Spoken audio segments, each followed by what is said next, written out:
19-year-old Isi Etute appeared in a Montgomery County courtroom Thursday, charged with the murder of 40-year-old Jerry Smith. Police say Etute and Smith, who was posing as a woman named Angie, matched on the dating app Tinder on April 10th and had a sexual encounter that day. Police say Etute went to Angie's apartment for another sexual encounter and to determine if Angie was a man or a woman. When Etute discovered that Angie was a man, Etute allegedly punched Smith in the face 5 times and stomped on his head. When police went to do a welfare check on Smith, they found him dead. Okay, so quick summary. Isi Etute is a 19-year-old freshman college football player at Virginia Tech. He travels to meet a Tinder hookup he knows as Angie Renee, a 28-year-old doctor. In reality, this is Jerry Paul Smith, age 40, cross-dressing in the dark. The two have sex in Jerry Paul Smith's apartment, and Izzy departs. Later, other members on the team also get in contact with Angie Renee and begin to doubt her biological legitimacy. She's a man. 2 months later, after being teased by friends for potentially having sex with a man, Nigga, you gay. Izzy returns to Angie Renee's apartment, bringing 2 friends to wait outside. Inside, a scuffle occurs when he learns that Angie Renee is, in fact, a man. Izzy ends up beating Jerry Paul Smith to death and flees the scene with his friends. About a day later, he's arrested. He confesses right away to the beating and is later told that Jerry Paul Smith died. At trial, he is found to have acted in self-defense. This is primarily due to the fact that police found a knife under the bed after the fact. It's important to note, Izzy had no idea that the knife was there. He never mentioned it. It wasn't well until after the fact. And Isi Etute got off on it. He was found innocent. And most of this hinged on the knife, which was only found after, and Jerry Paul Smith's character. You'll find out later in this video, man, the dude was a certified creeper. And his deception. This integral plot point that says Isi Etute went to that apartment and received a sexual act while under the impression Angie Renee was a woman. And this is the point of my video. I refute that. Bullshit. My thesis is that him and everybody else, they knew what was going on. So I say this in the nicest way possible. There's no way that Jerry Smith, a 40-year-old cis male who's not on any sort of hormones or HRT, could have just caked on enough makeup to realistically pass as a 28-year-old woman. Let's just be real. And you can say that, the lights were turned down, and all accounts say, Angie had a hoodie pulled up. But when you go to an anonymous internet hookup, and the level of visibility is so cloaked and shrouded in darkness that you can't see nothing but a vague shape of the person, that right there is a dead giveaway. Like, come on, is this Isi Etute guy the type of dude who goes to a glory hole and is like, oh, it could be a girl on the other end? Like, just live within the realm of reality. So yes, I think that this is what happened. When people went to meet Angie Renee, they would walk up those stairs, they would go into the apartment, they would see the situation and realize this is a cross-dresser. And then they would either walk down and leave, or they would keep going and, whatever happens. But in none of those scenarios did a person think, oh, this is a doctor that wants to, top me off in the complete mine shaft darkness. Just make it make sense. Okay, so let's do our deep dive, felons, starting with old Jerry Smith. Jerry Smith was born in 81, making him about 40 when all this happened. Dad died in a textile accident. Jerry Smith had big years. Many articles mention this. So other than some childhood stories from friends that are common when murders like this take place, the first instance Jerry Smith shows up on police's radar is when he's 21 years old and he's arrested for basically diddling his bunkmate at firefighter school.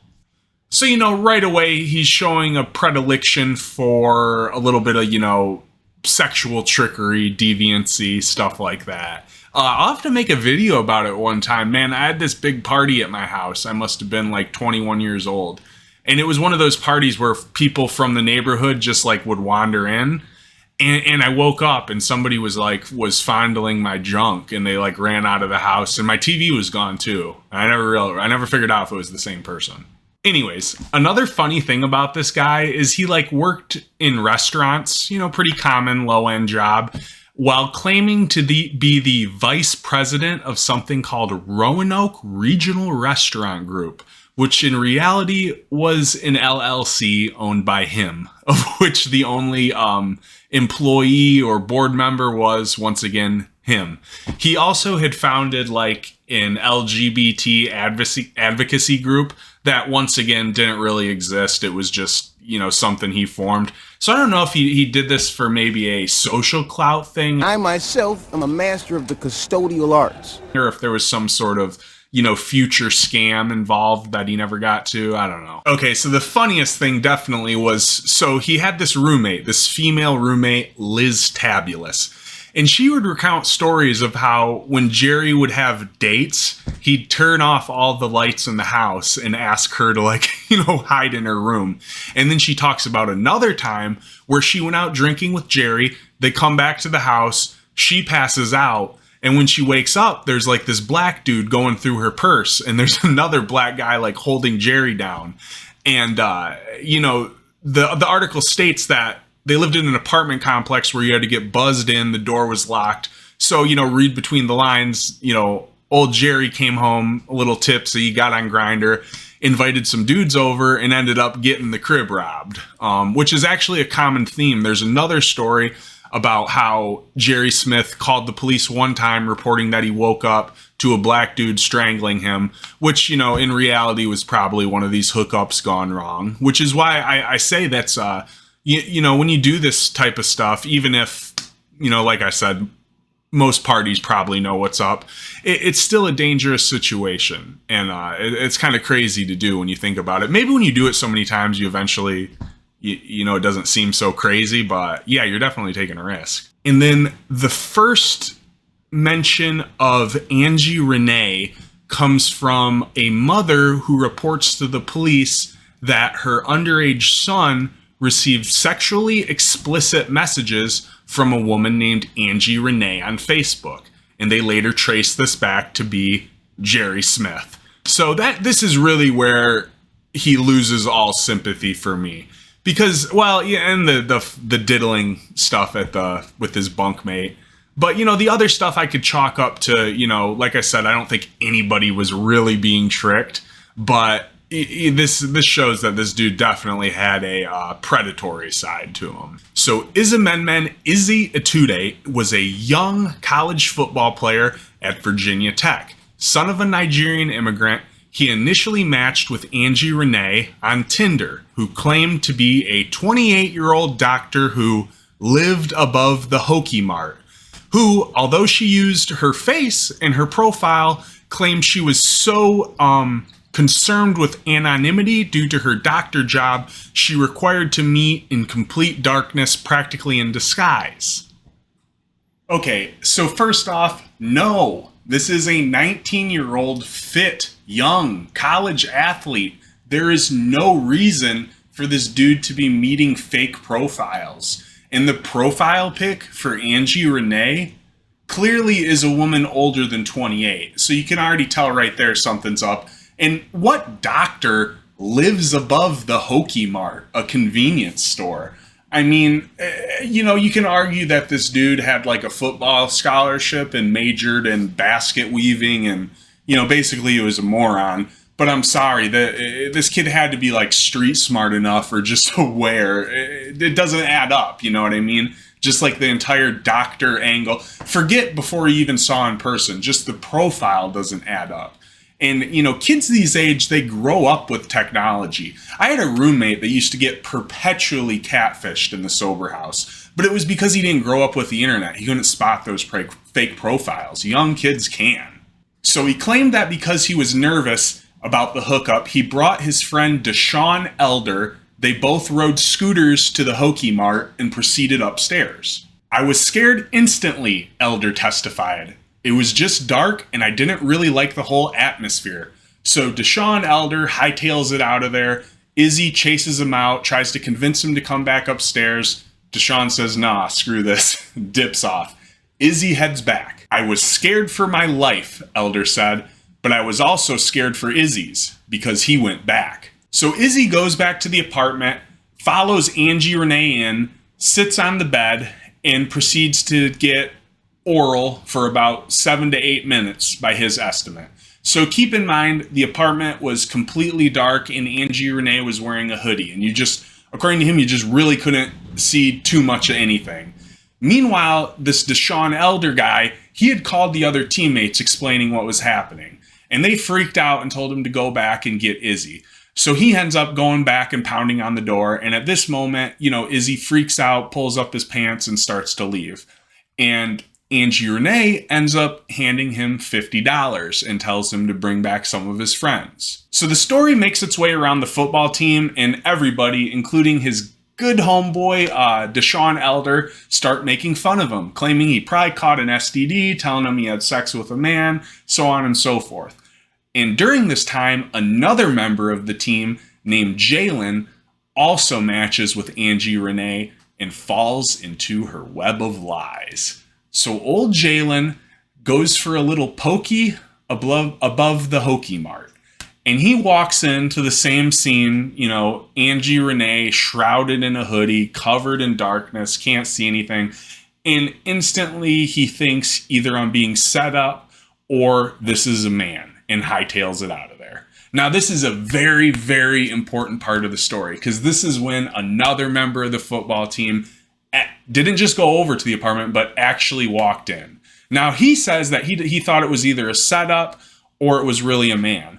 But once he knows from talking with the other guys that this isn't a robbery setup, it is something sexual. So that only leaves one option open, which is that it's a man. So I think this is when it goes from being a joke to people are like, oh shit, he actually did have sex with a man. And this is, I think, what makes Izzy make his next decision. Now, this is when the story gets a little hazy.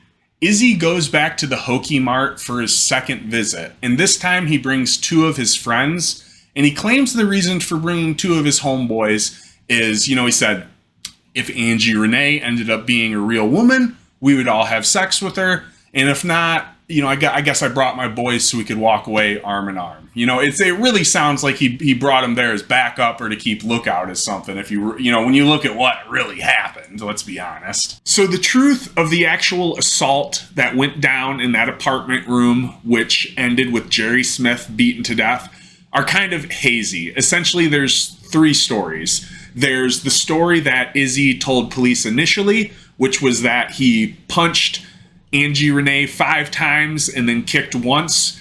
And then there's what he said in court, which was after the knife was found under the mattress and made public knowledge, which was that he saw Jerry Smith reach back for something, and then he proceeded to punch and kick. He adds that part. And then there's the third, which is what actually happened. And before I get into what I think that the truth was, let's continue on with the story. So Izzy leaves the apartment, exits it with blood on his hands. Him and his homeboys leave. He doesn't really say much. The next day, he awakes to police knocking at his door, and right away he says, I know exactly what this is about, basically. So the police found Jerry Smith's body beat beyond recognition.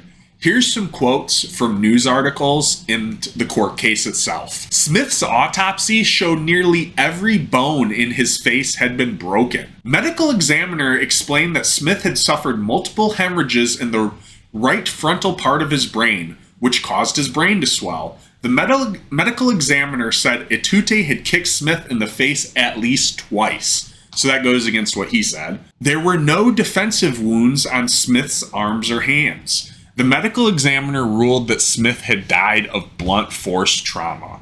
And dude, I'm not a lawyer, I'm not a doctor or anything like that, but I've seen some pretty savage beatdowns.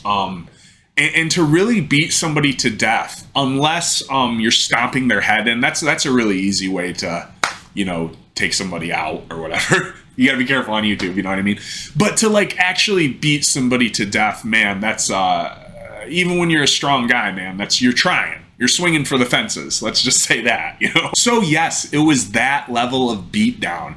It's not like Izzy tries to make it out where it's like one of those bad luck cases you hear about where a normal dude gets in a bar fight and he knocks a guy out and the guy falls and, his temple lands on a Lego brick and he dies. Like, wasn't that the plot for like Con Air?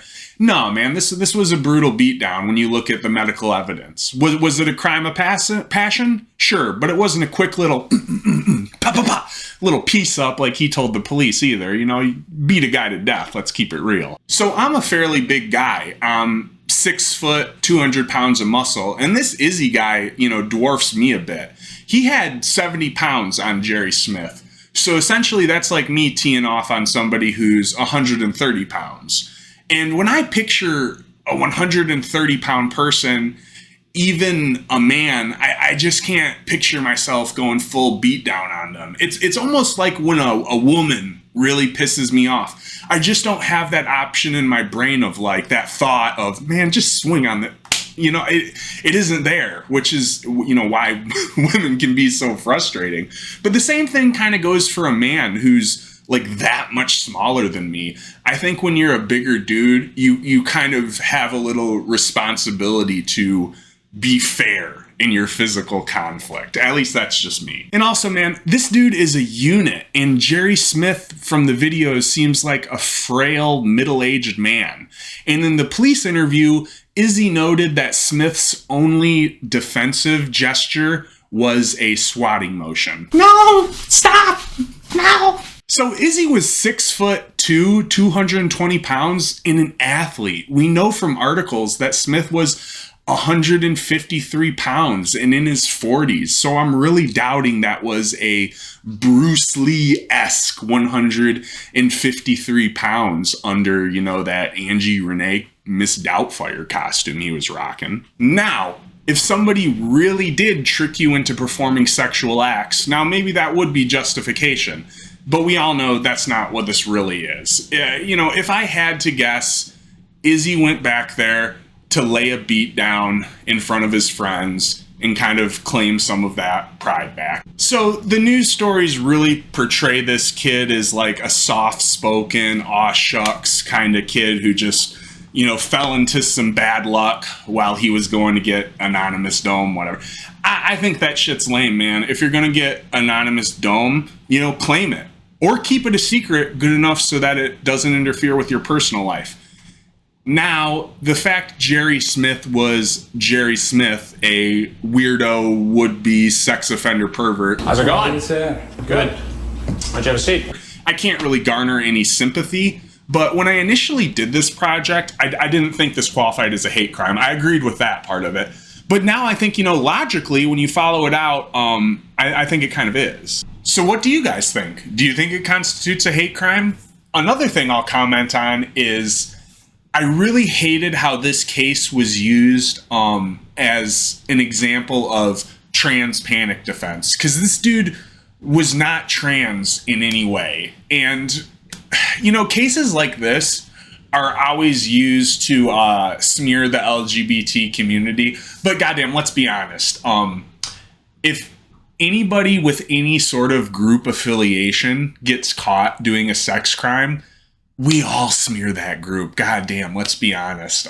Whenever a Republican gets caught, everybody throws up there, oh, I was a Republican. Whenever a Democrat gets caught, oh, I was a Democrat. You know what I mean? People they put on the blinders for their own group. I think that's not fair. And trip on this, man. If you really want to play that game of statistics, well, goddamn, 98% of sex offenders are men. So if you're a man, should you not be allowed to comment on this? Because fuck, you're committing the vast majority of the sex offenses. So I think it's kind of, you can't play the attribution games with it. Anyways, this was a huge project for me. If you've listened this long, thank you so much. I've got a lot of work to do. So I got called into probation today, and they just let me off a year and a half early. Literally 6 months ago, I got sentenced to an extra 2 years, just because of all the success I've had in life and getting married and getting my own place. This was a wonderful project to work on, and I've got plenty more coming. I'm thinking of covering not like true crime, but more stuff like this than just prison stuff. So thank you. And if you always check out my website, like, subscribe, email me, everything. Thank you.